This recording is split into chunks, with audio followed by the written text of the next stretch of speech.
Thank you for that very kind introduction. I really appreciate it. So, so the idea of this session was the guys wanted me to come and... What did I do with the thing? Oh, here it is. The guys wanted me to come along and talk a little bit about open banking and share some of the experiences from the UK to sort of feed into the debates here about what open banking should look like. Some different mechanisms for arriving at more competition and then hopefully more innovation in the financial services space. And to look forward a little bit about what's going to happen. So what I thought I would do is do it in sort of three parts, really. So what I'm going to do first was I'm going to explain a little bit, just for one or two people, I just want to explain a little bit about why the UK is in this unusual situation at the moment with open banking. Then I'm going to talk a little bit about the bank strategic responses to that new open banking environment, and I'll illustrate it with one or two examples. And then I'm going to talk about why the whole thing might inadvertently turn out to be a complete catastrophe. And so we'll skip over this. Right. So, so to understand the UK situation, you have to understand that in the UK, open banking is the confluence of three different initiatives. I mean, everybody talks about PSD2, and yes, you know, that's a, you know, European, you know, whatever. So, but I don't have to pretend anymore. So, but that's only part of the story, and that's not why the UK has turned into this very unusual sort of laboratory for open banking at the moment. It's actually because there's a perfect storm of three things that have come together to cause this. So PSD2 is the first one. So obviously we have the European Second Payment Services Directive. The Second Payment Services Directive includes a thing which has become called XS2A, which is their absurd abbreviation for access to all. And the crucial point about the XS2A is that you have AISP and PISP, API access with SCA 2FA according to the art. You're not writing this down. I'm baffled. Okay, so none of this matters, but the point is, it means that third parties with the customer's permission can have access to the bank account, and the only thing you need to remember about it is there's two sorts of access, which are account information access and payment initiation access, as per Layla was talking about earlier on here. Now, the PSD2 itself does not specify APIs, or indeed doesn't even say you have to have APIs, but it's just that API is the only realistic way of implementing any of this stuff. And it does put some odd constraints on what you can do with those, but I mean, they're not sort of germane to the. So the point is, there's PSD2, and so you have these two sorts of access to bank accounts, basically information and payment initiation.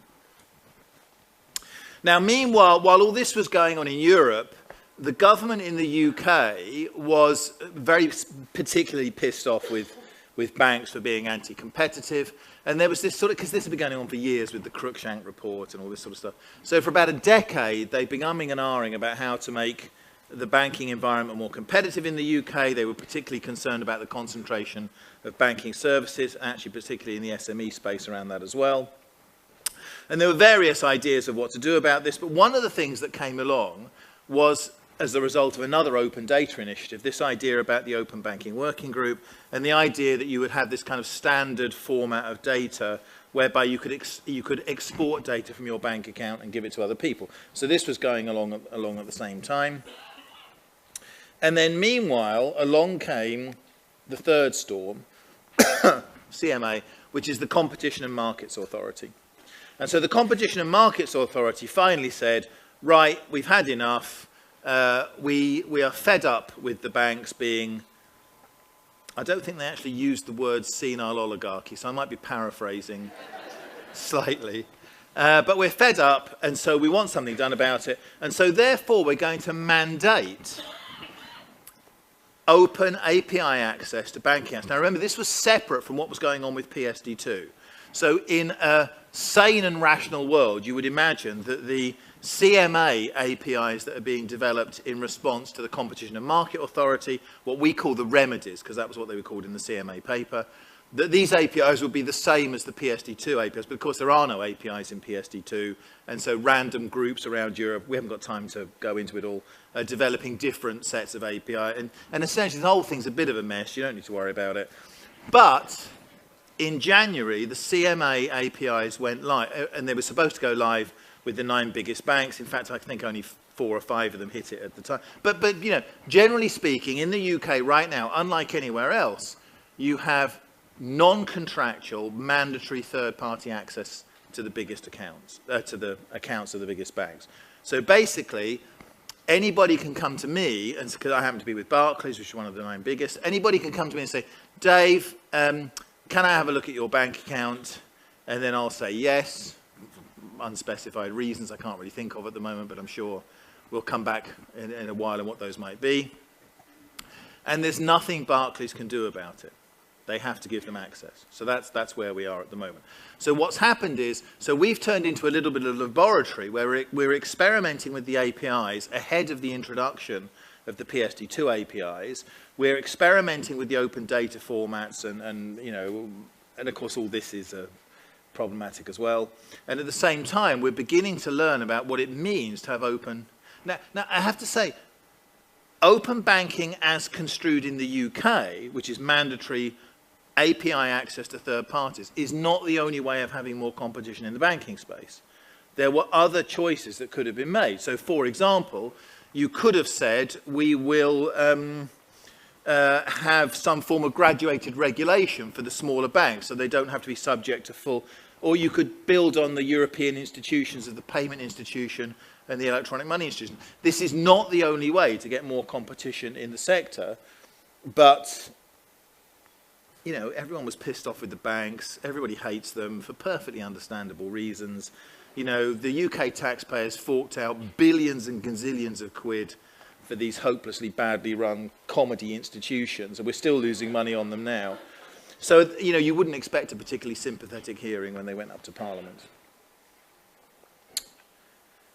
So, we have APIs in place. Well, yes, sort of, but this is the current, so basically the way we decided to do it was we had this thing called the Open Banking Implementation Entity, which the banks were forced to fund. And the Open Banking Implementation Entity sets the API standards and it has the work streams to get all this stuff done. This is the current, I just pulled it a couple of days ago, so this is the current work stream. So this is all the stuff that hasn't been done, which is underway right now. So it isn't just this snapshot, like in January, you turn on the APIs and that's the end of it. In January, you turn on the APIs and then you discover the whole thing's a lot more complicated than we thought in the first place.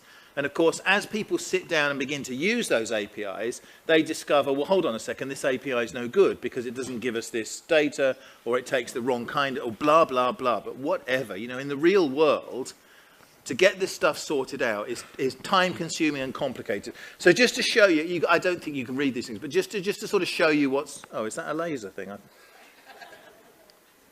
I've mucked it up in some way. Oh, it doesn't matter.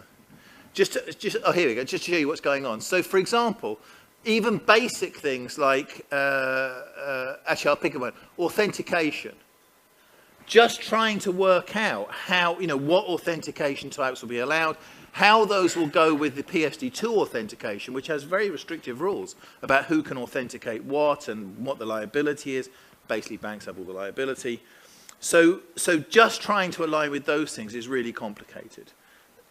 And you know, there's a lot you can learn from on this sort of thing. But there's also stuff like the international payment right, which is the other end of the SWIFT stuff they were talking about there. Bulk payments, trusted benefit, reverse pay. Oh, I've gone wrong with this sort of thing now. It's far from being sorted out. And of course, the first few people that have started to write these APIs, or tried to write software that use these APIs, of course, have come up with a list as long as your arm of all the things that need fixing. And, you know, the banks, quite rightly, because they're on the hook for all the security. If all of this goes wrong, it's the banks that carry the can for it all. So you can understand them being cautious, but... you know, uncharitable people, I'm not one of them, but uncharitable people would say there might be a bit of foot dragging going on here as well, because the banks aren't overly excited about having to open up their data to third parties before they have a competitive strategy in place to do something about it. And because they've only known this was coming for about 7 years, there's no reason why they'd have a competitive strategy in place right now. So I'm sympathetic. But that's where we are. So the point is, this means a lot of change. I mean, real change. Normally, you go to Cybos. Actually, I shouldn't pick on Cybos because Swifter, but that's just like my example of banking conference where I was bored to death, sitting through, and people would stand up on stage. We're going to do a radical transformation of payments because field 13 is going to change from 7 bits to 9 bits in 2027. You're too young, you don't remember this, but I can remember when. No, I can. You see, I can remember when payments were boring, and you can't. So that's why I'm allowed to make that sort of joke. But the point is, those things weren't radical transformations of payments. This is one of the most radical transformations that you could possibly imagine. And one of the key reasons for that is because open banking means that payments become a sort of gateway whereby people get hold of the new opportunities and then take them away from the banks. It's like, look, a typical example of this sort of thing. So a typical example would be, I'm in QuickBooks or Xero or something like that, and I'm a small business, so I'm mucking around, moving money between accounts or whatever. And when I finish doing it, I have to come out, log into my stupid banking application, and then type in all the stuff from Xero that I've just been... Of course, none of us want to do that. What we want is, I give Xero permission to access my bank account. I go into Xero, I move some money between accounts, and it just gets done over at the bank. That's what we all want to happen. But the implication of that, as Chris Skinner made very clear yesterday, is that I don't go to the bank anymore. All my interaction for financial services is now through Xero. So as a consequence, banks who are trying to construct services for this new environment are no longer selling the services to me, they're selling the services to the app developers who are building those apps for those third parties. And that is a really different way to do business. And none of us really know how to do that yet. And he showed that. I mean, I love that example of Stripe. It was 9 lines of code and they made $200 billion, trillion. And like every single bank said, God, we could have done that. It's 9. Yeah, you could have, but you didn't. And it's the same here. It's the same with this kind of thing. Someone sitting in a garage who's coding up the stuff right now, which is going to make... So this is a really radical transformation. Please don't think of... I think one of the strategic mistakes some banks may have made is it's something to do with APIs, so therefore it's something to do with IT, so it's like a technical thing, so let the IT guys sort it out. They didn't understand the strategic context of this, and they didn't understand how what seem like boring technical decisions that are made down on the side of someone's desk actually constrain the strategic options for the business models that are going to be developed downstream. And leaving it to the IT people was a very bad mistake to make. But anyway, I mean, things generally are, aren't they? But that's anyway, the point is, it means a lot of change. And we need to spend a couple of minutes talking about what that change might be. So let's talk about what banks are going to do, okay? So I'll spare you the scare stories, but this is the Bank of England. You'd think the Bank of England would be sort of calm and collected, and the guy from the Bank of England said basically you're all doomed, essentially. I mean, I'm summarising it a little bit, but this is the Bank of England. This isn't some technological hype merchant like me telling you about it. This is the guy, Stability, from the Bank of England. And he says you're all buggered. And you have to listen to him, because he knows what he's talking about. So what can banks do? So let's imagine you're now in this environment where there's mandatory third-party access to your account data. What strategies can you adopt? Well, a super high-level breakdown of the strategies says, look, we have this very simple model of a bank, and the model of a bank is that we had the manufacturing and finance. I mean, you've all been through bank business school for this. right? So you've got the manufacturing factory bit and you've got the distribution bit, and we all understand that the return on equity in the distribution bit is much higher than the bit in the manufacturing bit. So the manufacturing bit is a volume business with lower margins, and there's a tendency to collaboration, and ultimately you'd expect consolidation in that space. Meanwhile, at the front end, you have higher return on equity, more people are attracted into that space, and you would think more variety in that space opening up. And what's happened to disrupt this is in the middle, you've now got this new previously unseen function. I called it the packaging function because I couldn't think of a better word, where you've now got this API layer between the two, so the two things can split apart quite trivially. And so the question is, what strategic responses can banks make in return to that? So that's my sort of model formulation of how we can look at those strategies.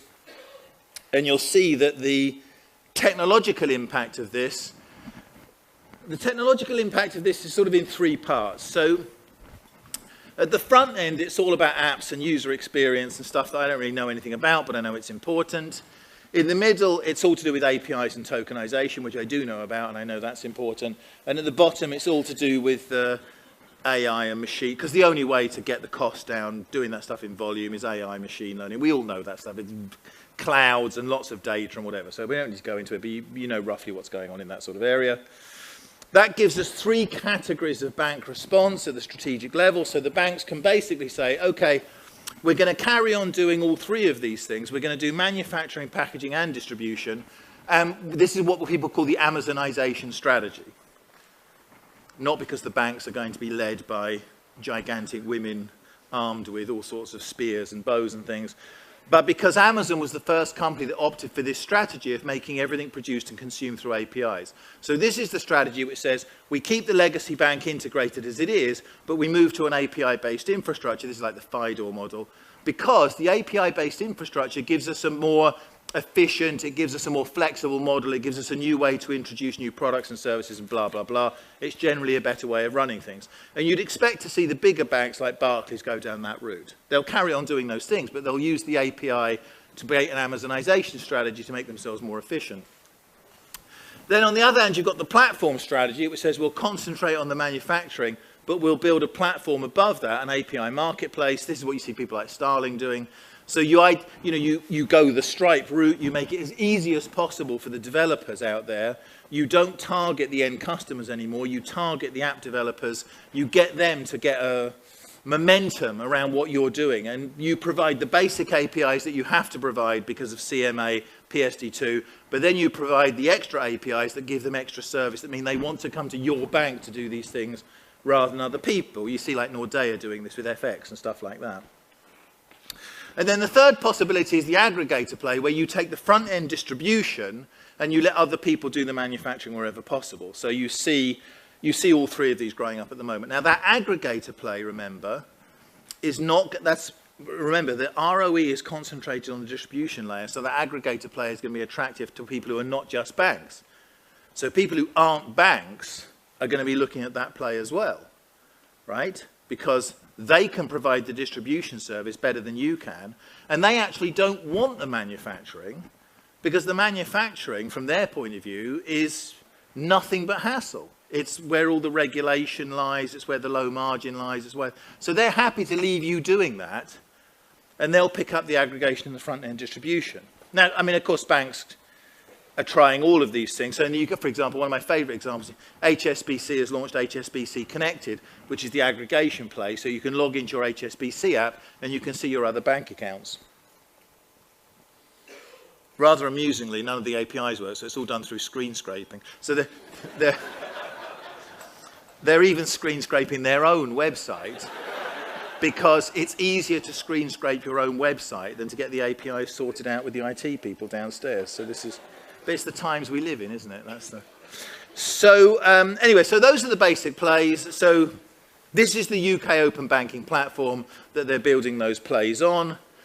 This is the strategy which I think most of them should adopt. I make very clear, this is not the strategy they're adopting. This is the strategy I think they should adopt. Because if you adopt a strategy which is based on the APIs, you're not going to make a living out of it, because everyone else is providing the same APIs. That's a commoditized base. If you can come up with some fantastic special APIs that will make some money, good luck. Go for it, right? But it's actually quite hard, because everyone's got to provide the same APIs. So you've got to think, what can you provide into those APIs which has actually got some value, which will keep banks in the transactional loop when other people come along and do that aggregation function themselves. My argument would be that's where digital identity comes to play. Identity is the thing that the bank has actually got, right? The people that actually know that I'm a person is the bank. The people that actually know I'm over 18, resident in the UK, it's the bank. The bank knows all of this stuff. So it should be the bank that's providing that into this space. And I rather like this Accenture formulation. They say, well, what about the bank as a digital relationship manager? And I quite like that. Because that means what the bank is doing, the bank is looking after my identity, my reputation, my personal data. Remember, data is the new oil, but personal data is the new toxic waste. Nobody wants that stuff. You want to keep it locked up in the bank. You don't want to smear it around all over the place. And that means the bank plays a part in all of my relationships. Chris told you yesterday, one of the problems with the banking model we see emerging now is that banks lose control because all you see on the bank statement is Monzo, Monzo, Monzo, Monzo, Alipay, Alipay, Alipay, Alipay, WeChat, WeChat, WeChat. You've no idea what customers are doing anymore. That's true on the payment side, but it's not true on the identity side. If you're the person who knows who the customer is, who can vouch for them in whatever circumstances are necessary to enable a transaction, then you stay part of the transaction, whether it involves your stupid legacy payment systems or not. You're still part of the transaction. So that's a good goal to aim for. Right. So, the key points so far. Open banking already exists. It's all a bit of a mess. We've had some fun playing around with it, and we can see that some new strategies are needed. But, you know, that's basic stuff. The problem is, it's all going wrong. And as Nadine was kind enough to say, these consequences were only unexpected to people that didn't read my article about it last year. I know I am an arsehole. I'm not this much of an arsehole in real life. It's just conference persona, you know, it's have to. So the point is, when we were doing strategy work for banks a couple of years ago, because you know I'm playing that sort of consultant game on social media, where if I say as a throwaway comment on social media, oh, I don't think that's a good, you know that's because a year ago I was working on it for a client for 6 months to try and figure out the way around the strategy. So this stuff looks like casual throwaway nonsense. I can assure you there's a much more sinister and Machiavellian undertone to my tweeting and LinkedIn stuff about this. Here's the problem. The problem is the bank has to open up its data to third parties. And I can tell you who those third parties are going to be. It's not going to be the 1,000 flowers blooming in the fintech garages up and down the country that the regulators wanted. This is the deranged European Union thing. We open up the banking data and children throughout the land will rejoice and begin to experiment, and they'll create new products and services. And of course, that's not what's going to happen. What's going to happen is I'm going to get an email from Amazon which says, hey, Dave, next time you buy something from Amazon, there's no need to bother let's not bother Visa and MasterCard. They're so busy with all those transactions. Why don't you just let us get the money from your bank account? And by the way, if you do that, you'll get an extra month Prime. And I'll say, okay, as will everybody else. And the next time I buy something on Amazon, to me, it will look like a debit product. I don't need any education. I press the Amazon buy button, the money comes out of my bank account. I'm fine, it all works. The fact it's going over NPP or some other push instant credit infrastructure and never going anywhere near the existing card rails, I don't care, because I'm a customer. But of course, Amazon now has all my transactions. Amazon has AISP access to my bank account. So a couple of nanoseconds after Facebook gets access to your bank account, they'll have a quick look through everything. They'll feed it into their giant machine learning killer robot supercomputer that you lot haven't got. And it'll come back and say, hey, Dave, do you know you're paying too much for that overdraft? Why don't you have Facebook overdraft instead? Now, if you think I'm making that up, I have to tell you this has already happened in the UK.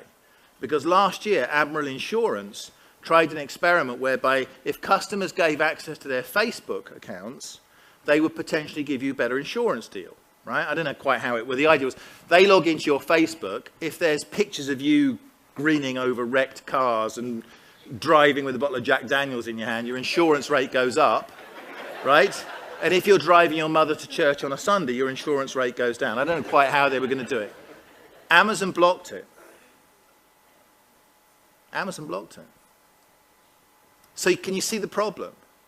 Which is now, sorry, not Amazon blocked it, Facebook blocked it. Amazon, Google, Facebook, they have access to your customer data. You don't have access to their data. There's a crippling asymmetry at the heart of this, which is going to cause nothing but grief unless the regulators get hold of it at a different level. Now, when I said this, no one pays any attention. They never do. I live with this, right? I explain all of this. No one pays any attention. Anna Botting, just because she's the executive chairman of Santander, right? When Anna says it, all of a sudden it's a big deal. You know, we've got to do something about it, and it's in the Financial Times. But she's right. She's right.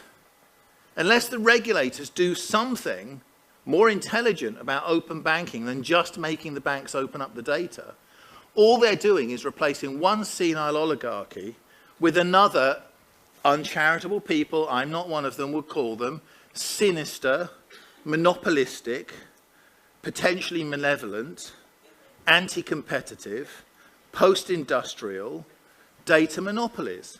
Is that what you wanted, regulators? Come on, is that what you really wanted? I don't think so. So what are you going to do about it? So in the EU, I'm not saying you're going to make the same mistake. You won't. You've got more enlightened regulators. Anna's already told you about it. I told you about it too, but whatever. In the EU, we've constructed an open banking infrastructure, which means asymmetric warfare, which means that the super platforms get all the banking data, the banks don't get any of the platform data. And the only possible strategic outcome of that is the banks are relegated to the role of heavily regulated, low margin, volume pipes for executing the transactions that are fed in at the distribution layer. That's the only outcome of this. What do you think? I'm in Facebook, and I'm messing around in Facebook, and I send my mate 20 quid I owe him, and then I realise, oh, I've gone overdrawn. And then Facebook says, oh, you've gone a bit overdrawn. We can see. Would you like a loan for the next? Yeah, okay. I'm not going to come out of Facebook and run some bank thing. Let's go, all right, okay.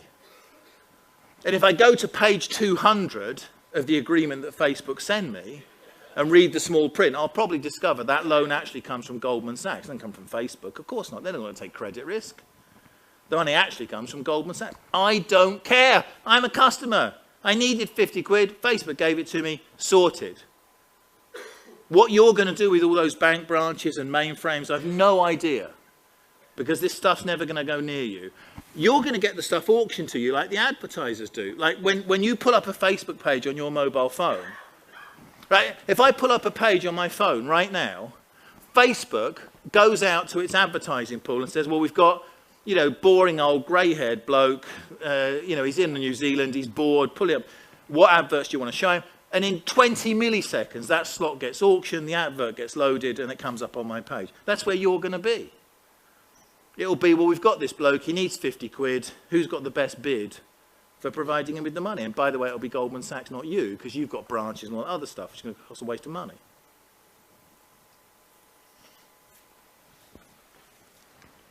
So I don't want to moan. I want to plant one positive suggestion with you, because I want to show you that there are some ways forward. There's a superb book by a guy called Scott Galloway. He wrote this book called The Four, about the monopoly that's being delivered into the marketplace by, I mean, he picked on Amazon, and you could just as easily pick on Baidu, Apple, Tencent, it doesn't matter. And he said, look, at the end of the 19th century, we had to break up Standard Oil and US Steel. At the end of the 20th century, we had to break up AT&T. You have to break these monopolies up in order to save capitalism. And he said the same is true of these guys. We need to break up Google. We need to separate, pull out YouTube. We need to break up Facebook, pull out Instagram. But there's another possibility. What if, instead of breaking up those monopolies, what if instead we open them up? So Anna said, one way to make the situation more symmetrical is if you took anybody that's got 50,000, 100,000 customer accounts, anybody, why not make the same rules apply? Why single out the banks? Why shouldn't anybody that has customer data have to provide these open APIs so that third parties can get access to the data? If you're a competitor to Facebook or Google right now, you haven't got a prayer. The regulatory moat that we've erected around them, including GDPR, I have to say, is insurmountable. You can't go into business against Facebook. But instead of breaking it up, what if we opened it up? What if we went for not just open banking, but open everything? What if Facebook could look at your banking data, but your bank could look at your Facebook data, and everybody could compete to try and provide the better products and services that people need? So, in summary, there's lots of different ways of doing open banking. You don't have to do it the way we did it. If you do it the way we did it, you probably want to think through the APIs and stuff a little bit more. And like none of this stuff thought through. Look, I'll give you one super quick example, right? By the way, if we want to make some money, this could be the way to do it, right? So what we do is, you see, I go to Katrina and I ask for permission to access Katrina's bank account, and she says okay. So I download all of her bank data, and it turns out that she was sending money to Layla. But Katrina has given me consent under GDPR to access that data, but Layla hasn't given me consent to access her data. And that means the bank will get fined 4% of GDPR, 4% of global revenues under GDPR. So what we do is like you throw your car keys in, right? We all give each other permission to access each other's bank accounts, and then we tell the bank, unless you give us $1 billion, we're going to read it, right? And that way, no, get the emergency on-call lawyer in and fault my logic. I've just given you a retirement plan to end all retirement plans. You don't get that with every talk, I have to say. You don't have to implement it the same way that we did, but if you do implement it the same way as we did it, then the regulators need to think a little bit more about the competition outcomes of open banking. Thanks very much for listening.